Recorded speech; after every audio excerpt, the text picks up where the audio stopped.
questions. Yeah, and there are answers to all of those questions. Yep. I feel it's important probably at this point to note, though, that the universe is continually expanding. And new dimensions are being added to the universe at all time. As we proceed in our soul's expansion in love. That being the case, we can discuss something about the universe today, and in 10 years' time, we could add another thing that we just find out about the universe. So we need to understand with all truth this underlying quality, and that is truth cannot be limited in its nature. It's going to have an expansion quality to it, a changing quality to it, where we're going to have to come to understand, that's the truth we knew at 2012. What's the truth we know at 2020? What's the truth we know at 2050? It's going to be different because of the expansive process that truth has.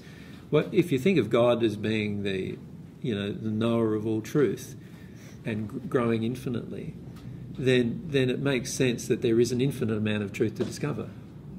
And the question then becomes, how rapidly can I discover it? And what I'm saying is, if we go down this path that mankind has gone down traditionally, this path of self-discovery through experimentation, you're not going to discover it in millions and billions and perhaps billions and billions and billions of years.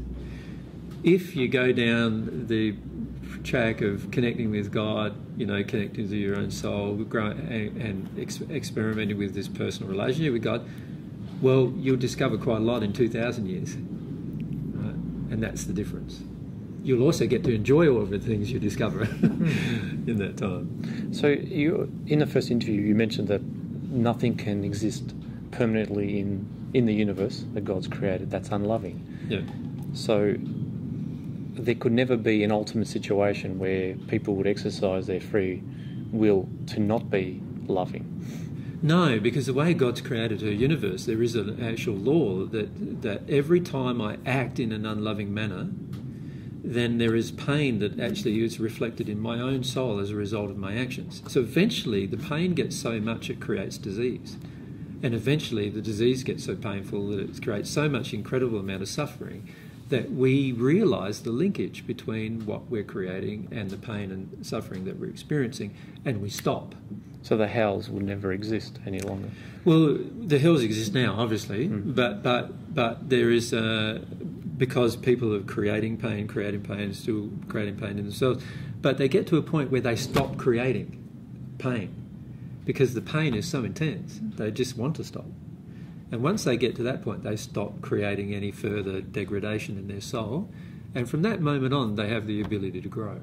From that moment on, they have the ability to change in a positive direction.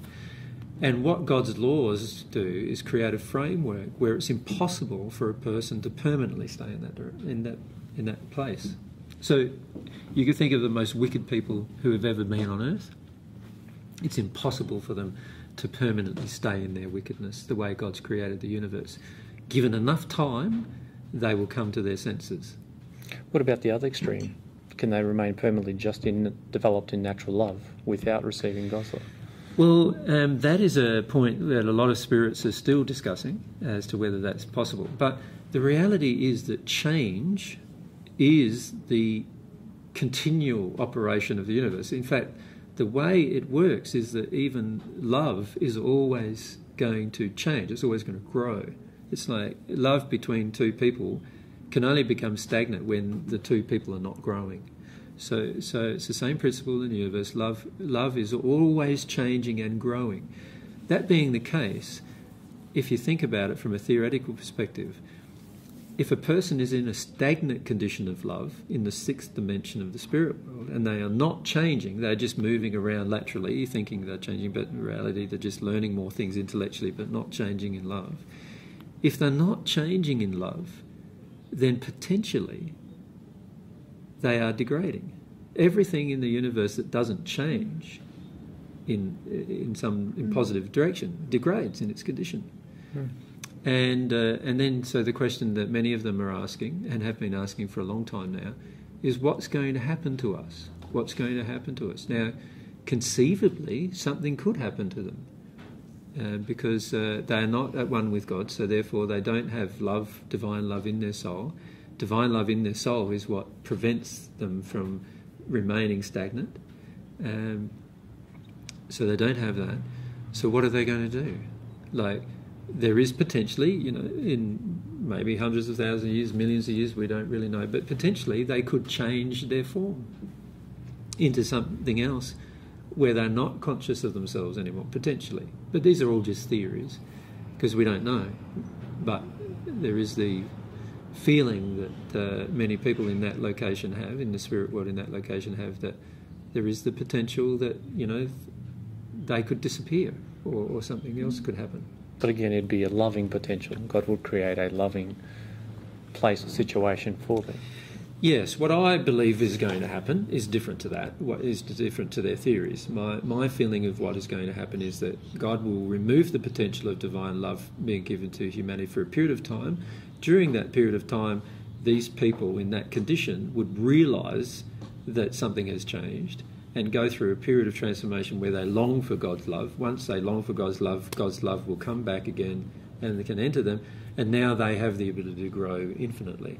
So my feelings are that given enough time in the universe, that it's impossible for everyone not to discover God, given enough time. It just gets back down to how much time do we have to be given for that to occur, and how much time do we have to be unhappy. How much time do we want to be unhappy is the other question. You stated in the first interview that God's teaching us to be parents of other souls. That is one of our underlying purposes. Well, that's. Could you explain what that means? I feel that's one of my current theories, in the sense that that's one of the things I haven't proven yet, and so therefore it's just a theory, something I'm experimenting with. But my feelings are that God, through this process, is teaching, having our soul to grow, and the natural transition of the soul would be eventually that our soul is able to create other souls. At the moment, I haven't, at the moment, I've been through the process in the spirit world where I can create other beings, like what you would call animals, and ask for life to be given to them or give life to them once I made that transition. But I've never been able to create another human soul. Like, that's always been God's domain.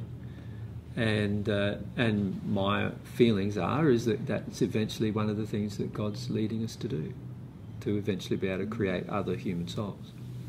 So it's almost like learning about all of God's attributes and qualities. By doing the same thing God does. By good doing it. Yeah. Through demonstration. Through demonstration. Yeah. I think the way God teaches us is incredibly powerful. What God does is, as the more you become at one with God, and when you become at one with God, the more you progress in that condition, the more you finish up absorbing God's nature, and so therefore you finish up absorbing a lot of the things that God can do. So you finish up doing things that God can do, that you couldn't do before. And I feel that's one of the things that God's teaching us. But it's really only a theory at this point. But it still gives you a lot of encouragement, I guess. Exciting. Yeah.